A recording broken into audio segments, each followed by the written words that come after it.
সেই সাথে হৃদয় তো প্রথম সিনেমাতেই ছক্কা মেরে দিয়েছেন। শাকিব ভাই, আপনি প্রচুর পরিশ্রম করেছেন সিনেমাটার জন্য, আমরা স্ক্রিনে দেখেছি। একটু আপনার ডেডিকেশন এবং আপনার প্রিপারেশন কেমন ছিল? এবং হৃদয় ভাই তো ডিরেক্টর হিসেবে আসলেন, শারীন তুমি আপু, আজিম ভাই আছে, সবাই নতুন একদম ইন্ডাস্ট্রিতে। কেমন এক্সপিরিয়েন্স হলো ওভারঅল সব মিলিয়ে? এবং আপনার যে ডেডিকেশনটা আমরা স্ক্রিনে দেখেছি, কেমন প্রস্তুতি ছিল আপনার? একটু আমরা এই গল্পগুলো জানতে চাই। দুই সময় সাইলেন্ট হই ভাই।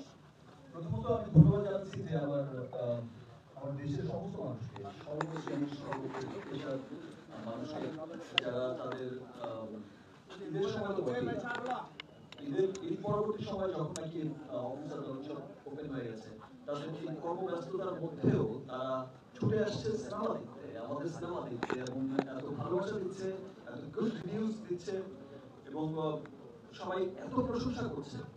তো এখানেই আমাদের টোটাল বর্তমান থেকে আমরা সাকসেসফুল মনে করি। সফলতা চলে আসে। আমার প্রডিউসার ম্যাডাম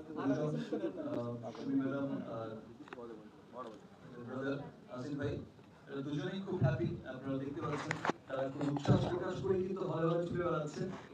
আপনাদের সকলের রিভিউ দিচ্ছে, আপনাদের সকলের ভালোবাসা, দর্শকের ভালোবাসা সরাসরি গ্রহণ করছে।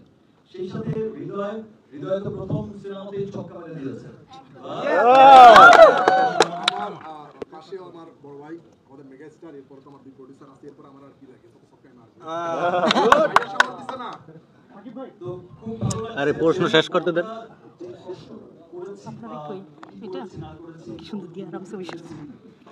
যাদের জন্য সিনেমাটা বানিয়েছি তাদের প্রত্যেকের ভালো লাগছে, এবং এই প্রথম আমি কোনো সিনেমায় দেখলাম, হয়তো সরাসরি ঈদের সময়টা দেখতে আসি না, বিকজ আমি মনে করি যে আমার সিনেমা হলে আমি যদি যাই, আমি হলে হলে ঘুরে বেড়াই, তাহলে আমার অডিয়েন্স যারা আছে, আমাকে ভালোবেসে যারা আমার সিনেমাটা দেখতে আসছে, আমার সিনেমা যারা ভালোবেসে দেখতে আসছে, যে শাকিব খানের সিনেমা তারা হয়তো সিনেমাটা দেখতে পারবে না, হয়তো আমাকে দেখবে, হয়তো এখানে ব্যস্ত হয়ে যাবে, হয়তো গণমাধ্যম আসবে, সংবাদ মাধ্যম আসবে, সিনেমাটা সিনটা মিস হয়ে যাবে। বাট এটা আমি কখনো চাই না। তাই আমি বাসায় বসে থেকে রিভিউজ দিই, রিভিউজ হচ্ছে, সিনেমার খবর কি টেনশন যতটা কাজ করে আমার প্রোডিউসার ডিরেক্টরদের, আমাদের টিমের, আমার প্রত্যেকটা সিনেমার ক্ষেত্রে তার চেয়ে অনেক বেশি টেনশন কাজ করে আমার বাসায় বলে আমার নিজে ভালো লাগবে তো কি হবে সিনেমা, আচ্ছা কেমন হবে সিনেমা। বাট আমি খুবই আনন্দিত হয়েছি, আমার এত ভালো লেগেছে যে আমার ক্যারিয়ারে তো এটাই প্রথম সিনেমা যে সিনেমার এক হলে না অনেক হলে মিডনাইট শো চলেছে। আমরা শুধু শুনেছি যে সাউথ সিনেমায়, সাউথ ইন্ডিয়ান সিনেমায় মিডনাইট শো চলে, ভোরবেলা থেকে শো চলে, 24 আওয়ার্স শো চলে। আমরা যখন বিগ সুপারস্টারদের কথা শুনি, রজনীকান্ত বা আরো বড় বড় স্টারদের, তখন তাদের বেলায় শুধু শুনেছি, এই জীবন এই আজ পর্যন্ত শুনে এসেছি মিডনাইট শো চলে এসেছে, রাত 12টা থেকে রাত 1টা থেকে শো চলে।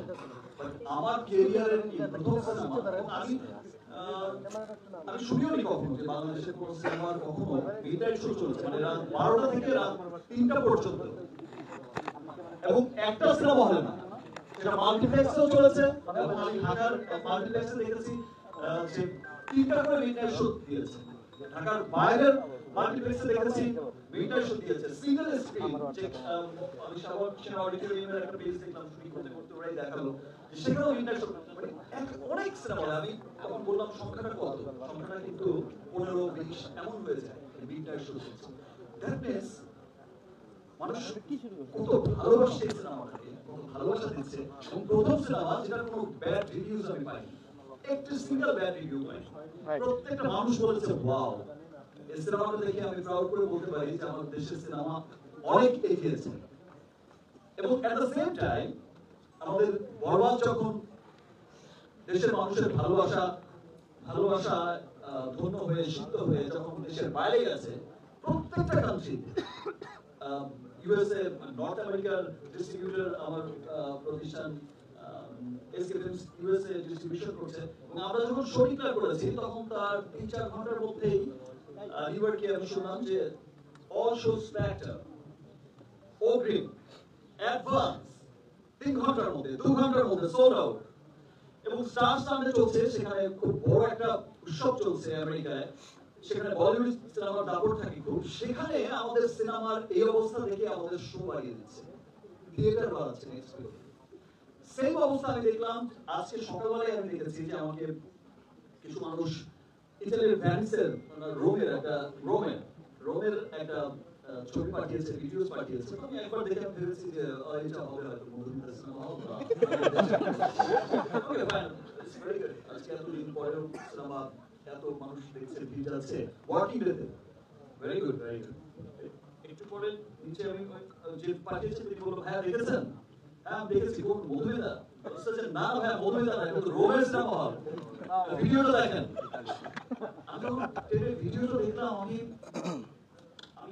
জাস্ট স্পিচলেস হয়ে গেলাম যে আমি আসলে কি দৃশ্য দেখলাম। ইতালির রোম এন্ড দেন ভ্যানিসের খবর শুনলাম যে ভাই সোল্ড আউট হয়ে গেছে, টিকিট নেই, শোয়ার পরে সোল্ড আউট হয়ে গেছে। এই যে মানুষের ভালোবাসা, দেশের মানুষের ভালোবাসা, দেশের বাইরে থাকা মানুষের ভালোবাসা।